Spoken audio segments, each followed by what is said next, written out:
Hello, my name is Jason Vogel, and I'm with the Biosystems and Agricultural Engineering Department at Oklahoma State University.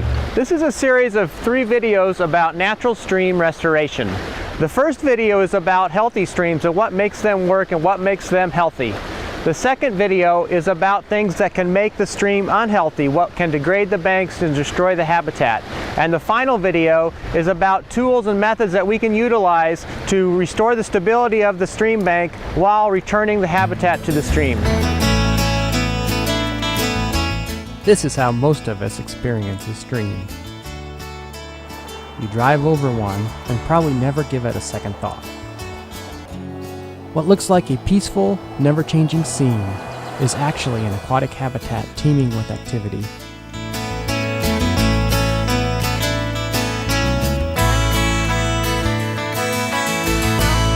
Well, streams and creeks and rivers are really the lifeblood of the community when you think about it. They're a place where people go to recreate, to fish, to enjoy nature. They use them for rafting, they use it for fishing. And so the quality of the stream and the creek really improves the overall community quality, the quality of life. Fish are swimming, plants are growing, and water is flowing. Streams are very important because they're where all the water that runs off the landscape come together, and they're flowing downhill, and they're providing habitat, they're providing recreational areas, and they're providing important ecosystems for our landscape.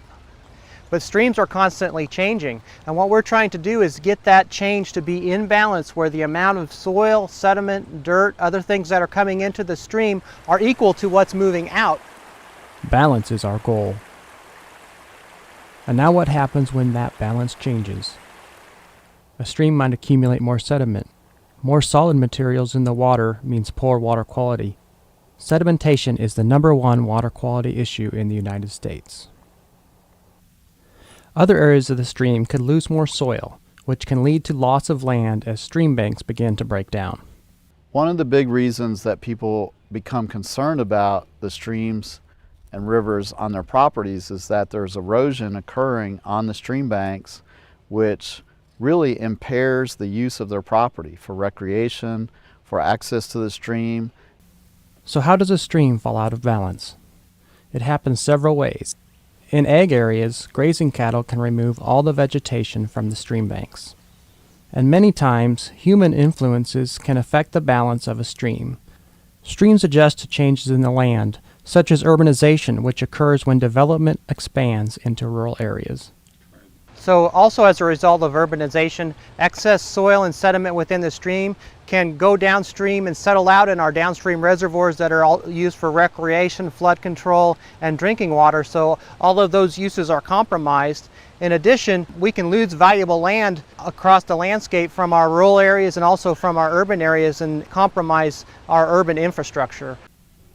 When streams become degraded, they can be restored to a natural balance. Their functional state can be brought back using natural stream restoration techniques. Stream restoration involves controlling the flow and speed of the water. So to help understand how water flows in the stream, let's think about driving down a road. On a straight road, you can go faster because you have no obstacles in your way. Just like on a straight road, the flow of water in a straight stream is very fast. Again, there's nothing in its way to slow it down.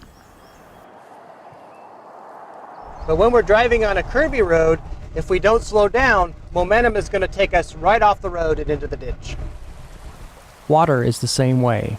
The curves or meanders of a stream slow down the flow.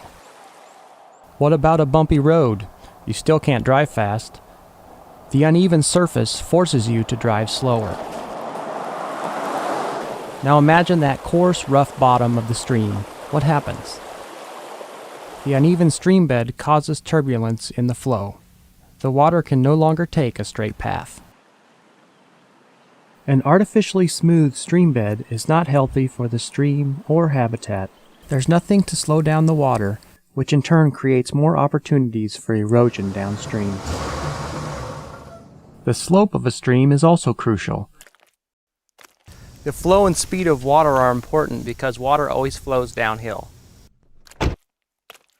For example, this hill behind me is very steep. If I were to drive the truck straight down the hill without riding the brake, I would probably lose control and crash. Slope is the amount of fall over the length of the run. Because the curves or meanders make the road longer, the slope is lessened. It's the same idea with a stream. You add some curves, lessen the slope of the stream bed, and as a result, you slow down the flow of the water. Remember, natural streams are not straight. They have a meandering flow. The curves, or meanders, slow down the water so velocity is reduced and the force is not there. Another way streams control flow is through their structure.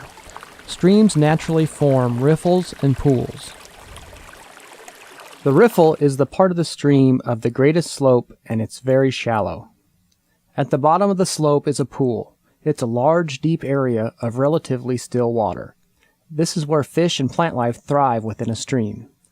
Further down the stream, this pattern of riffles and pools will repeat. The riffles are the areas of the fastest moving water. Water is moving at a high velocity, so the sediment and other particles in the water are on the move. When water reaches the deeper pools, the velocity slows, which in turn slows down the sediment. Some of the particles will settle out here. The process of sediment movement within the stream is called sediment transport. When a stream is healthy, that process will be in equilibrium, meaning that the amount of sediment that's coming down the stream and depositing will be equal to the amount that's being moved downstream. The balance that we're looking for in a stream is in sediment transport, relatively equal amounts going out and coming in. A stream is a dynamic system. Even one that is in balance will change, just slowly. Generally, when we look at healthy natural streams, they move on the order of a few inches every decade. Unhealthy and unstable streams move several feet every year, and sometimes in large storm events they can dramatically shift and change. A healthy stream has a vigorous stream bank habitat. There should be a mix of plants, which stabilize the bank and also provide a home and a food source for life within the stream. The habitat needs slow-moving water to thrive. That means a stream with lots of meanders and pools. So our meanders are slowing the water down, but to keep that meandering stream stable, we need to utilize structures within the bank that use things such as sticks and logs and rocks and living plants and other natural materials. And while we're doing that, we're providing habitat for the organisms within the stream, such as macroinvertebrates like insects and bugs and snails and all the fish community that lives within the stream. So in general, a meandering stream is healthy because it has lots of diversity in bed form, and it has diversity of habitats for different types of animals, including fish, including the insects that live in the stream that the fish eat, and including mussels and other animals that depend on that flow. Slower water encourages the life cycle of the animals, insects, and plants that live within the bank habitat. Coming up next is When Good Streams Go Bad. We'll take a closer look at what happens when a stream is no longer in balance. Part 3 in this series will show the techniques and steps for natural stream restoration.